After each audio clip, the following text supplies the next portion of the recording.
What's going on, guys? Baller here. Welcome to a new video. Today I want to express why Perfecto being IGL versus Pro makes no sense.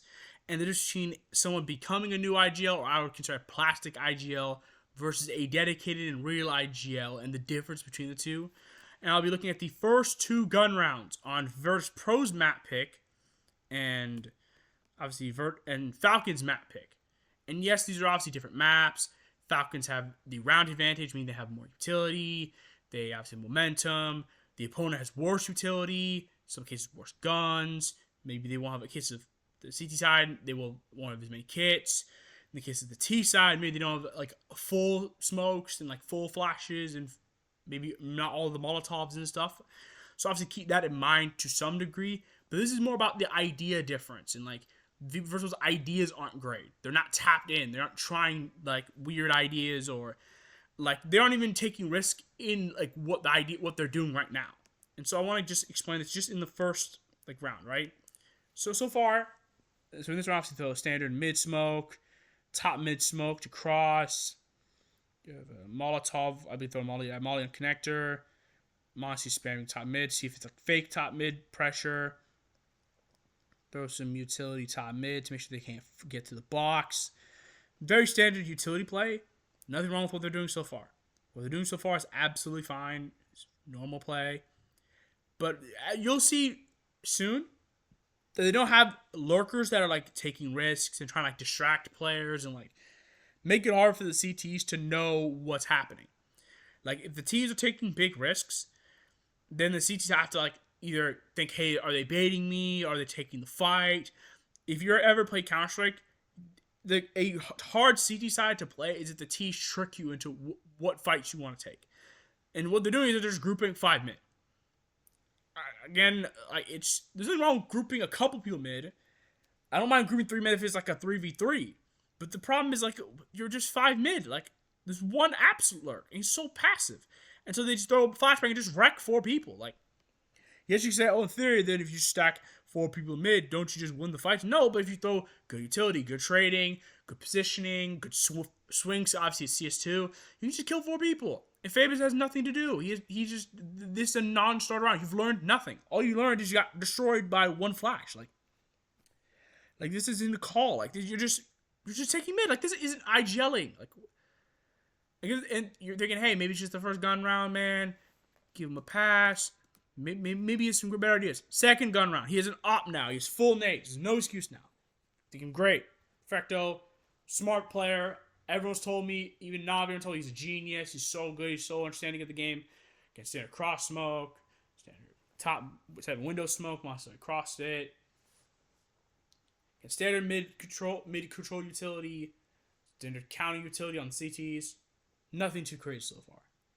But again, okay, now towards in Palace at least, before he wasn't in Palace, he was just playing around, goofing off, doing nothing. Now he's at least vaguely in Palace, but he's not even making noise.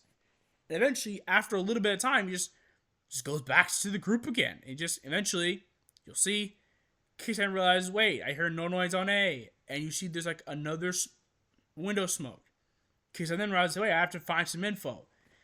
And again, if Toro's still there, maybe you could punish it. Like a good default, like say last year's Navi, for example. JL's so good at punishing like A-ramp aggression. Even if the flashes at him, he's pretty good at punishing it.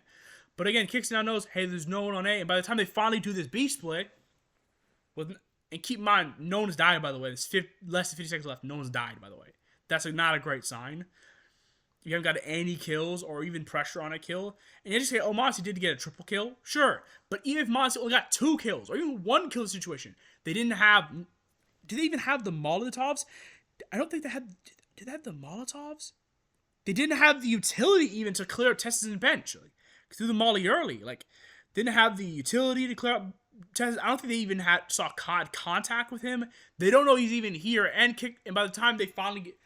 Like, even if Mozzie gets traded out, Killstick is pretty close to Murder Hole. He can just transition, and Tessa can just play passive. Again, not a crazy amount of time left on the clock. So if they want to commit B, Killsuke is also there, and Tessa's bench, who is unknown here, no contact yet. Monzie and Triple Kill just like further puts in the coffin, and now they can't even go B. There's no way they can go B because everyone's rotated fully. I just got to kill, sure, and they kill the A player that's left over. They do get the bomb down. Casey could have got that kill, but whatever, it's all good. The problem here is because they're so paranoid of kicks in the middle, understandably so, they plant behind triple. But then you'll see that there's a big issue here. They flash towards CT.